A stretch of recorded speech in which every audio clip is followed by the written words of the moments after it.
Hello guys, good morning. Before we open that one, let's do some time check. Yeah, palagi ko yan sinasabi sa inyo, no guys. Anyway, time check. It's Sunday, 7:41 a.m. It's Sunday today, guys. The whole week, parang ano ko guys, tinatamad-tamad ako sa buhay ko. Kasi, hindi ako masyadong motivated, di ba? Dahil, di ba, yung problema ko na na-share sa inyo. Ay, mga netizen, ang hirap ng buhay. Akala ng mga tao, pag tayo nakatira sa abroad, akala ng mga tao mapera tayo, no? Anyway, I just woke up, I already washed my face, and today, bibisitahin natin yung ating garden. Tapos, lalagyan natin siya ng tubig. Tapos, magkwentu-kwentuhan tayo ng kaunti sa sa issue ko. I know it's been a week. I think it's been a week or 2 weeks. Ewan ko. Or 3 weeks. Yung sama ng loob ko. Pero, nandyan na yan. Hindi yan matatanggal. Teka, pag tayo ng tubig. Ayan. Punta tayo sa talungan or bed garden. Gamit ko yung tripod ko, guys. Kaya ganyan. Ayan. Alam niyo, guys. Alam ko, hindi nyo pa alam. Ayan. Wala akong mic. I don't have a mic today. Alam niyo, guys, yung vibe talaga dito. Kasi nakatira kami sa Indiana, di ba? Yung vibe niya, guys, iba. Iba. Iba yung feeling. Siguro yung mga puno-puno. Tapos tignan nyo naman itong bahay namin. O, diba? Ang laki ng puno dyan. O. Tapos meron pa kaming, yan. Nakita nyo ba ako? Yan, may puno kami dyan. Tapos may puno kami dyan. Tapos makita nyo may duyan. Teka, punta tayo. Yan yung sinasabi ko sa inyo, yung vibe. Iba. Tatlo yung nilagay ko dito na. Naku, tripod ko na naman, guys. Hindi ko nadala yung mic ko kasi dumiretso na ako dito. Stand up! Okay! Ayun ang tripod ko. Tumayo ka. Ayan. Anyway, pakita ko sa inyo. Ito, duyan yan siya, guys, Diba? Ako naglagay niyan, duyan na yan, so 3. Kasi 2 yung anak ko, syempre, tsaka ako. Ako yung naglagay niyan doon sa taas, kasi talagang nagkikrave ako na lagyan ng duyan. Ang ganda niya magduyan pag hapon. Sarap ng feeling, tahimik, magmuni-muni. Anyway, ano ba yung sabi ko kanina? Oh yeah, ang sarap nung vibe dito, guys, pag ganitong umaga. Summer na sa amin, 'di ba? Pero sa umaga, yung vibe niya, yung malamig yung hangin. Yes, parang Tagaytay feeling yung hangin niya. Tapos yung ibon, tweet ng tweet. Ayan, tapos hindi siya humid, na malagkit right away. Pero yung vibe ng probinsya vibe, yun. Sabi ko sana ganito lang sa Pilipinas, kainit. Kasi honestly, it's not humid, sticky na ang hangin. Fresh.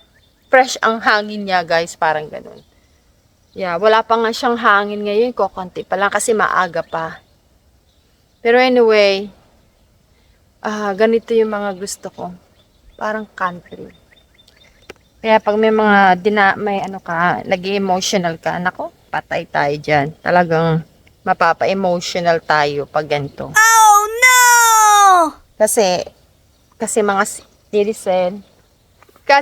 mga netizen, hanggang ngayon, hindi pa rin ako makamove on. And I don't think I can really move on. I don't I can move on. I promise you that. But I would never forget. I would never forget this experience. Ang hirap. Ang hirap ng... Alam niyo, nanonood ako... Mahilig kasi ako manood ng mga YouTube, di ba? Ayan, nagkukwentuhan tayo. Pero habang nagkukwentuhan tayo, patalastas muna ako. Kukunin ko muna yung kape ko. Okay? Ayan, para habang nagkukwentuhan tayo, uminom na rin ako kape.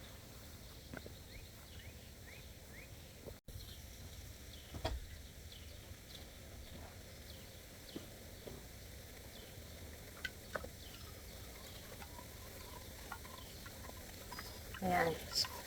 Dinala ko na yung barako kong kape. Sabi ko habang nagkukwentuhan tayo. Sarap. Anyway, ano ba yung pagkukwentuhan natin? Palagi na lang tayo may commercial di ba? Hindi ko pa nabit-bit yung ko, tripod para marinig nyo talaga ako. Ayan guys, kumuha na ako ng mic para maririnig nyo ako. But anyway, yung kinukwento ko sa inyo na until now, I still may dinaramdam sa buhay. And I don't think I will forget this experience. No, I mean, I can move on, but I will never forget this experience. And I will never, ever trust the people who's helping me. Like, para sa akin, manloloko. Yeah. But before we continue, lagay ko nga dito. Bago tayo mag-continue, pakita ko sa inyo muna. Kasi baka mag-deep na naman yung ating istorya. Kasi alam niyo naman, may dinaramdam pa rin tayo. Ito, pakita ko muna sa inyo yung aking garden before we go deeper. Oh, di ba? Hindi ko alam kung nakikita nyo, pero ayan na yung ating mga talong. Oh, ayan na siya, guys. Oh. Tsaka nakikita nyo yung miss. Ayan. Meron silang parang ulan-ulan effect. Kailangan gantuhin ko kasi natutusok sila sa Tapos, ito yung sili. Again, na, ambon. Ito yung ating ampalaya. Nakahabol din. Tignan mo naman yung kamay ko, guys. Oh, taga-Amerika yan. Oh, sira-sira na. By anyway, ang point dyan, ito, papakita ko sa inyo yung dahon. O, diba? Diba hindi naman ganyan kalaki yung natin, dahon ng ampalaya sa Pilipinas. Ayan na siya dyan. Nagka-crawl na siya. And very grateful kasi meron akong nakitang dito. May nakita akong, ito maliit na ampalaya. Tapos ito, maliit na ampalaya. I know. Sana hindi ko siya mausog kasi nga hindi ko ina-expect na ganito yung mangyayari dahil 'di ba, like I told you guys. Ayan na siya Natutuwa ako kasi naging healthy siya, ang taba-taba niya. Kahit late na, imagine mo June, July, magju-July na kasi June 28 na ba? 'Di ba nag-time check tayo? June 28. So, malapit na tayo mag-July. So, pagdating ng July, August, September, so parang mga 2 months, no? Kung suswertehin ako, marami siyang bunga. Mapupurga kami sa ampalaya. Tapos, maglalamig, mamamatay na naman siya. Yeah, ang dami niyang ampalaya for 1 family or 2 family. Talagang mapupurga kami. Yan ang ginagawa, binagoongang ampalaya, binagoongang talong, ginisang munggo sa ampalaya. Kasi pagdating ng summer, guys, wala na naman. Frozen food na naman, kung ano-ano na naman. But anyway, pakita ko sa inyo yung aking pinagmamalaking talong dito naman sa isang side. Oh, ayan. May na siya. Maanghang to. Ito yung banana pepper. Tapos ito uli yung mga talong natin. Kita nyo naman, pera usog. Ayan siya, mga talong yan. Ayan, talong. Malalaki siyang talong. Tapos meron uling umuusbong. Ayan nahuhulog yung mga bulaklak. Hopefully, magtuloy-tuloy sila. I'm very grateful and thankful. Ayan guys, di ba? Mga talong yan. Proud na proud ako sa talong ko. Ayan. Tapos, ayan, nakikita nyo yan, irrigation ko yan sa kanila. Ayan. Para, every morning, lalagyan ko sila ng irrigation. Ayan. Straight yan doon.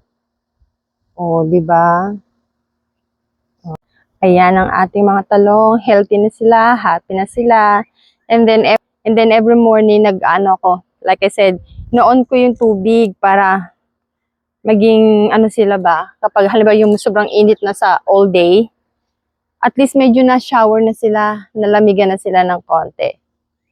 Tapos, ito yung sitaw ko guys. Ayan o, sitaw yan. Imagine mo, nag-ano na siya dyan,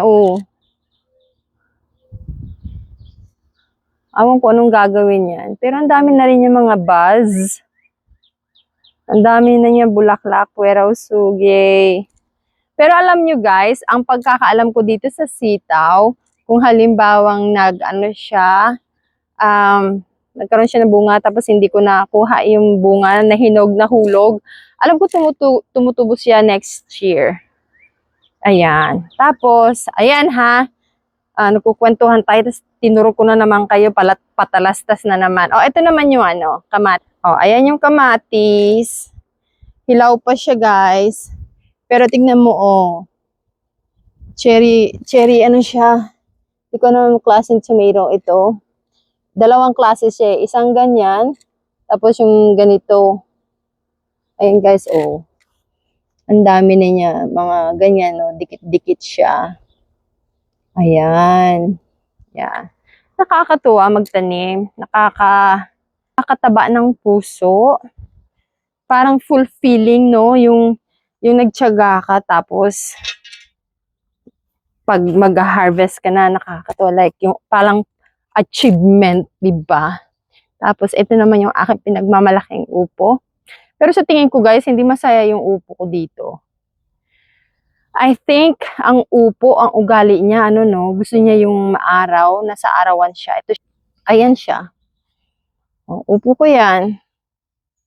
Hanggang ngayon, wala pa siyang mga bulaklak. Pero, umaakit na siya dyan. Kaya sabi ko, siguro hindi siya happy. Hindi siguro siya happy kasi tawag nito. I mean, it looks healthy. Maganda yung dahon niya. Pero baka hindi siya masaya kasi nga hindi siya yung talagang nakakakuha ng maraming araw. Yeah. Wala naman na kasi akong malalagyang gulay. I don't know what else to put them. Kasi ito sa may talungan, sa talungan ko at saka sa ampalayahan, ayan yung ampalaya, ayan yung talong. Wala na akong alam na saan ko pa siya isisiksik. Maybe next year, try ko siya dito sa may barrel. Baka i-transfer ko na lang siya dyan. Siksikan na yung garden namin, yung backyard namin. Kasi kita nyo guys, ito, papakita ko sa inyo. Nakikita nyo yung boundary. Ayan. Ayan ang boundary namin. Hanggang dyan. Tapos nakita mo yung poste na yan. Ayan. Pero you can tell by the way they cut the grass. Naman yan intention na ganyan, nagkataon lang na, ayan makikita mo yung boundary, ayan. Diba? Paano ba? Yung kamay ko gumaga. Ayan, makikita mo dyan yung boundary kasi nga, hindi naman siya intention na gawing ganyan. Nagkaganyan lang dahil nag-cut ng grass kahapon, tapos yung kabila, itong this side, hindi naman sila nag-cut. Kaya hindi sila level ng cut ng, or taas ng grass. Kaya mukhang ganyan. But anyway, pero dyan yung level ng aming property.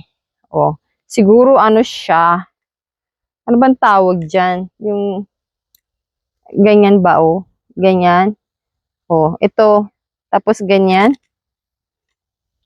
Ano ba? 1 feet, 1 feet and a half. Ganon. Tapos, ito na. 1 feet and a half from there and there. Buti nga hindi nagagalit yung may-ari kasi minsan may batas dito na you had to have like 2 feet ata ang distansya sa lote, ganun. Hindi katulad sa Pilipinas na talagang dikit-dikit. Kung minsan ina-occupied pa yung pader ng ano. Ayan na naman ako, nagpaparinig na naman ako. So anyway, ayan guys, na-tour ko na kayo. Ayan happy-happy sila kasi meron silang sariling irrigation. Nakalimutan ko na yung kape ko. Anyway, puro anyway, no? Lately, wag kang bumagsak. Ayan. Lately, di ba, sabi ko sa inyo, mga netizen, na yung dinaramdam ko yung problema ko doon sa aking property. Ayan. Hindi ko alam kung nabanggit ko sa inyo na bumili ako ng property. Alam ko nagkukwenta ako sa inyo but I didn't directly mention na bumili ako ng property. O this time, inamin ko na naging problema ko property. Ayan. So, di ba nga guys, kayo mga netizen, yung mga ka-age ko, kasi 'di ba, hindi ko naman tinatago yung age ko. Ang age ko is 45. I'm 45 years old. I just turned 45, but I started thinking about my retirement future 2 years ago. And yun nga yung naging problema kasi I bought my dream property 2 years ago.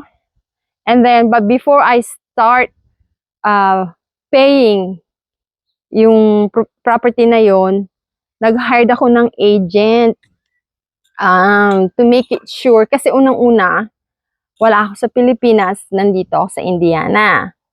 Pangalawa, isang ate ko lang yun nasa Pilipinas at wala rin siyang knowledge or experience through buying property, no, legally. Kasi number one in my list, I want to make sure that the property I'm buying it has to has a title. Yeah. Meron siyang miss commercial. Yeah, number one goal ko, kailangan talaga yung property bibilhin ko is my title na talaga. Sabi kong ganun. Kasi habang tumatagal, ugali ng mga tao, hindi pwede yung hanggang salita lang, hindi pwede hanggang kumare, best friend, ganun. You had to have a piece of paper to prove na you bought the land, di ba? Ganun na ngayon. Ano na tayo ngayon? Praktikalan. Hindi pwede hanggang salita lang, no? Kasi nung panahon, salita-salita lang, best friend tayo, okay lang yan, pare. Ngayon, di na. 2025, we need to make it sure that we got a piece of paper na proof na we own the land. So, para pagdating ng panahon, walang away, walang gulo. But anyway, yung agent na hinired ko, na dapat ang trabaho niya is to make sure the property I'm buying the property na na-fall in love ako, ay okay ang mga title, na safe siyang bilhin. Pero mga netizen, yun ang malaking pagkakamali. I don't know. Hindi ko alam. Saan ba ako nagkamali? I really don't know. Ang pagkakamali ko lang siguro yung pagkakamali ba tawag doon? Yung, syempre, 40, na tayo, di ba? 43. Inisip ko na, sige na, this is the time na kailangan bumili na ako ng property. Kasi, di ba yun naman ang sabi nila, when you turn 40s, you have to think about your future. Kasi you're in the middle age. You never know. At least, pag tanda ka na hindi ka na capable na magtrabaho, meron ka ng mag-ipon kang pampagawa ng bahay, pero nandiyan na yung lote. Yun yung unang-unang nasa isip ko. Hindi pa ako makakapagpagawa ng bahay, pero lote. So, yung dream ko yung makabili ng property sa harap ng dagat. Kasi nga, I enjoy dagat talaga, guys. Alam nyo ba, every time na umuwi ako ng Pilipinas, I spend a lot of my money sa tawag nito, kada dagat. Kasi syempre, hindi naman ako lang yung pupunta ng dagat, di ba? kasama ko yung mga pamangkin ko, mga kapatid ko, magre-rent ng jeep, tapos magre-rent ng cottage, magbabayad sa gate. Doon ko na-invest yung pera ko pag umuwi ako. Pero okay lang kasi yun ang happiness ko talaga. Spending my time with my family to my special place, beachfront. So anyway, yun na, nakahanap na ako, na-in love na ako dito sa small property, beachfront. Small lang siya, guys. It's just good for 2 people retired. Me and my husband, I can build a small house. When you wake up in the morning, you're gonna see the ocean breeze, drinking coffee and pandesal. Yun lang, guys. Yun lang. Simple dream. As a retired woman. Ang pagkakamali ng agent ko or katamaran or hindi ko alam kung ano ang tawag niyo doon, mga netizen. Hindi ko alam bakit hindi niya na-trace or hindi ko alam bakit hindi niya nalaman kung may problema yung property. Tapos, nagsinungaling pa yung agent. Hindi siya umamin sa akin in 2 years. Wala siyang inamin. Sinarili lang niya, nagsinungaling siya, puro comment niya may sakit siya. Awan ko, anong nasa isip niya? Sa palagay ba niya, hanggang forever na lang yung gano'n na hindi ako magtatanong? Actually, nagtataka na ako. Why take it so long? Like 2 years pass by. Magiging 3 years na itong year na to kung hindi ako kumala sa kanya. Kasi, hindi ko alam kung anong iniisip niya, anong mentally brain meron siya. Siguro nagtataka kayo, bakit you trust this agent? First of all, ka-churchmate siya ng sister ko sa Pilipinas. Yung sister ko sa Pilipinas, ka-churchmate siya. Yeah.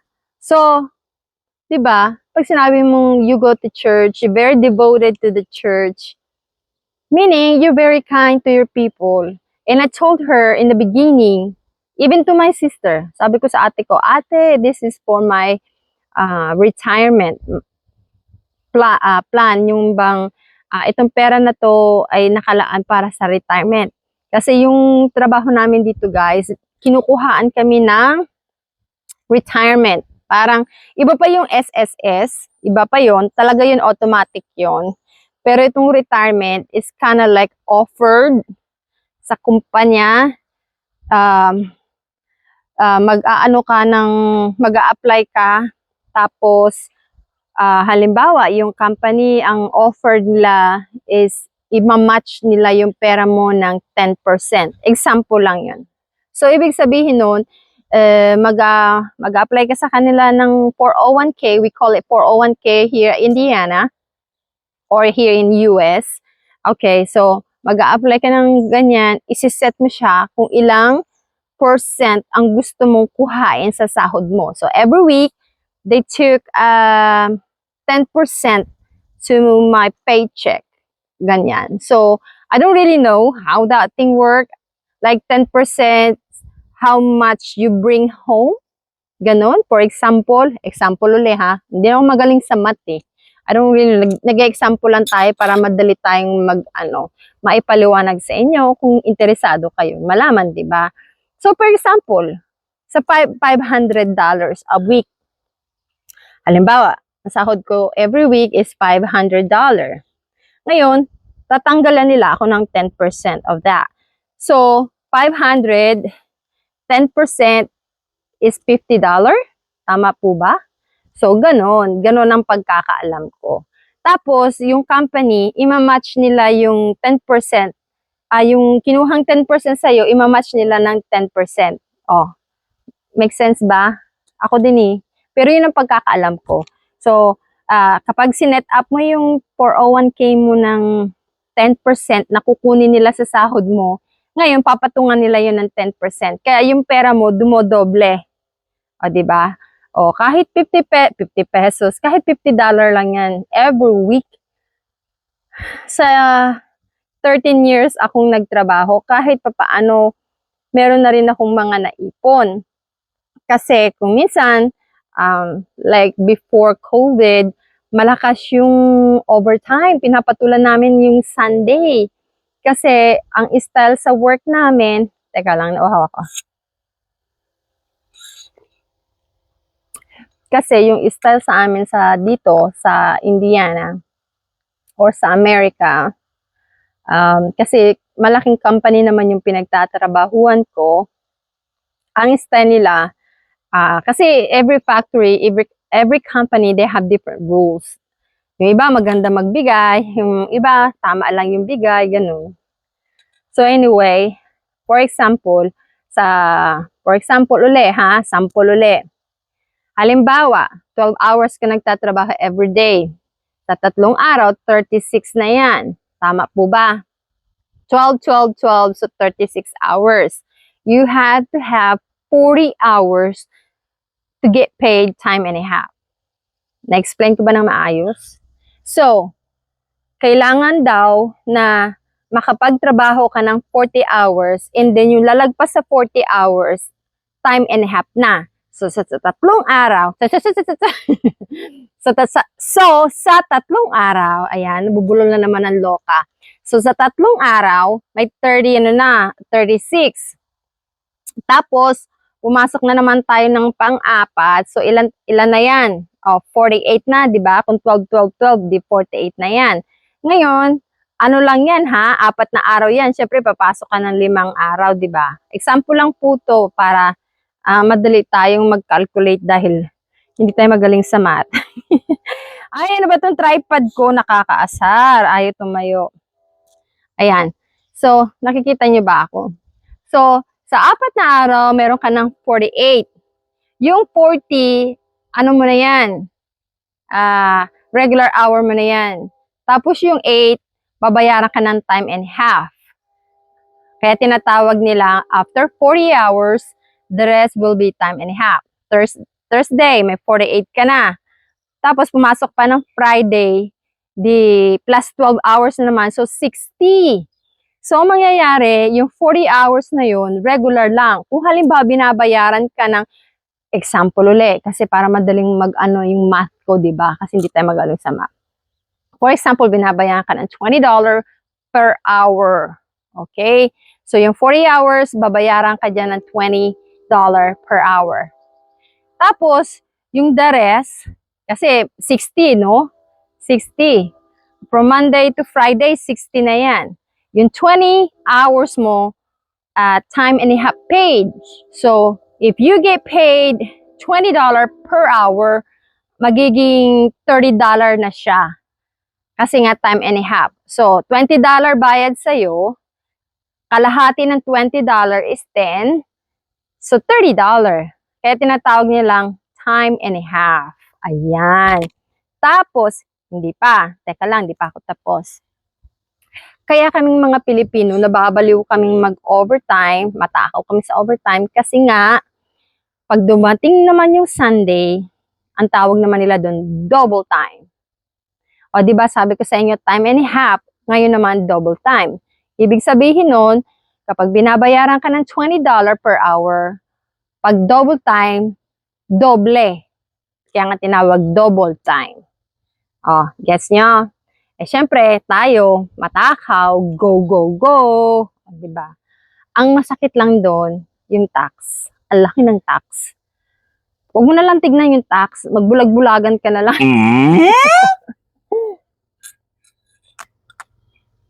Doon kami na natatalo sa tax, guys. Yeah, tsaka nung panahon na yun, talagang matakaw kami sa overtime kasi time and a half, tapos may double time, ganun. Kaya kami, let's go, go, go, go, matakaw talaga kami. Kaya nag-decide ako umupo, nagmumuni-muni tayo, sarap ng feeling. Oy, mukhang ang puti ko dito, no? Araw lang yan, hindi yan tunay na puti, peke yan. Anyway, ang sarap ng hangin. Sabi ko, upo nga tayo dito. Okay, asan ba yung usapan natin? Oh yeah, yun. Kaming mga Pilipino, mic ko ba nag-work? Okay. I always make sure my mic is working. Anyway, yeah, we always want to make sure doon kami na ano guys, na tatakaw doon sa overtime kasi nga time and a half and double time. Yung araw guys, tumaano na. Tinatamaan na ako ng araw. Bagay, early, healthy yan, di ba? So anyway, nung time na yun, before COVID, ano kami guys, go, go, go, overtime, walang palya, kahit may trangkaso, laban lang, pasok pa rin kami sa work, ganun ang ginagawa namin. So, pag marami kayong hour, halimbawa, example lang ha, so di ba sabi ko sa inyo, kung sahod namin 1,000 sa isang linggo, sample lang yun, kasi madali yung number, mga even number madali. So, halimbawa, sahod namin, di ba, 10, sorry, nag-burp ako, 1,000 sahod, no? So, 10% tatanggalin, ganon. I mean, 500, sabi ko pala 500, tapos $50 yung 10%, so yun ang kung nagtrabaho ka ng overtime, time and a half and double time, so, for example, naging ano na siya, for example, naging ang sahod kong total is 2,000 na lang. Kasi time and a half plus double time, malaki na yun, guys. Laki lang yun. I mean, bugbog yung katawan namin kasi walang pahinga. Pero, okay lang. Kasi pag nakita mo yung paycheck mo, masaya ka, di ba? Like, oh wow, ang laki ng sahod. Tapos, iipunin, tapos papadala sa Pilipinas, ganun. Tapos, niloloko lang. Mga hugot, no? Anyway, yeah. So, kayo na yung mag-calculate. Basta ganun yung style sa amin. Kung halimbawa, 2,000 yung sahod namin sa isang linggo, babawasan yun ng tax, state, dalawa yung tax namin federal and states. Ayan, tapos kakaltasan na yung SSS, kakaltasan na yung mga retirement plan, kakaltasan na ng kung anong etching. So, malaki yung kinakaltas, pero wag mo na lang isipin yun. Kasi, first of all, yung tinatanggal sa yung SSS, ano naman yun guys, for your future. When you turn 60 or 62, ibibigay nila lang buo yun. So, kahit papano, meron kang pera kapag nag-turn ka ng 62 kasi if you live here in US, you had to have some kind of income or yun nga, yung retirement money mo dahil magbabayad ka ng apartment. If you don't have a house, you're gonna pay the house. And then, syempre, yung transportation mo, meaning car. So, paano ka makakapag-grocery kung wala kang car, di ba? So, yun lang yung mga retirement na para makasurvive ka sa old age ba. But anyway, sana hindi ko kayo nalito, hindi kayo na boring sa aking explanation. Kasi nga, ang point ko doon, di ba, yung bumili ako ng lote. Ay nako, yung araw, punta na nga ako doon guys. Di pa tayo ng pwesto. Ang point ko doon yung yung sama ng loob ko na naloko ko. Na I try to invest money para pag nagkaedad tayo, meron tayong pera. Yun yung point ko. O, dito na tayo upo. Ayan, lumipat na ako kasi nga yung araw nandoon. Masusunog yung mukha natin.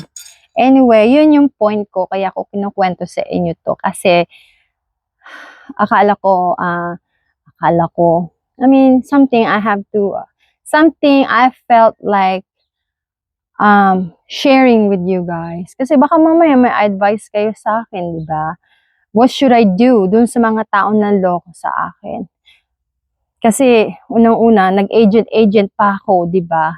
Tapos, hindi naman maayos yung pagkaka-agent niya, napalpak pa rin. Ano ang punishment dapat sa mga ganong tao? Hayaan ko na lang ba? Mag-move on na lang ba ako? Kasi hanggang ngayon guys, ako pa rin yung nagbabayad nung inutang kong retirement. Doon ang masakit kasi it reminds me every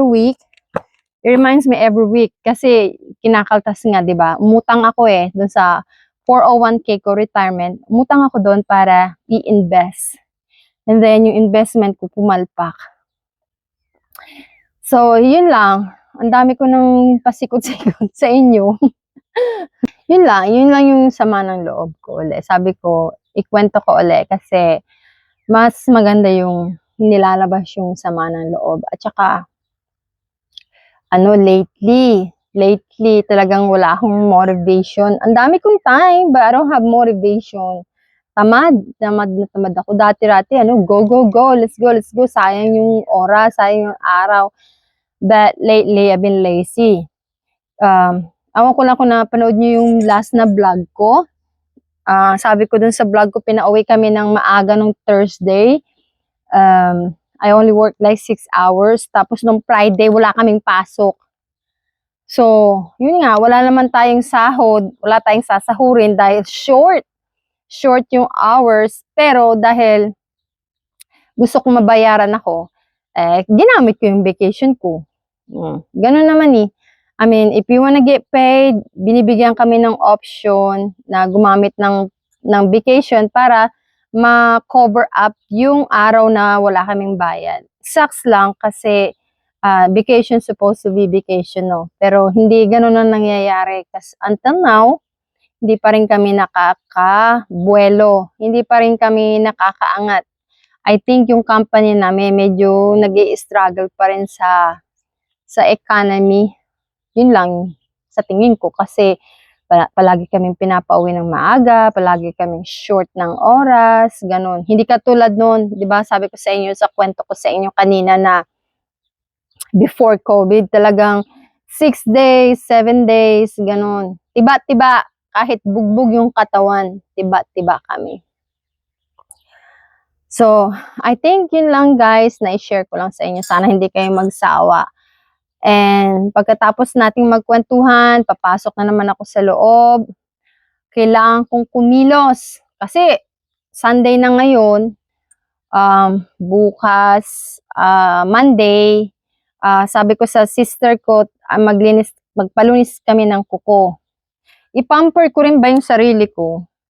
Hindi yung puro na lang ako depressed, di ba? Yeah, puro depression na lang, sabi ko. Puro tipid, depressed, sabi ko.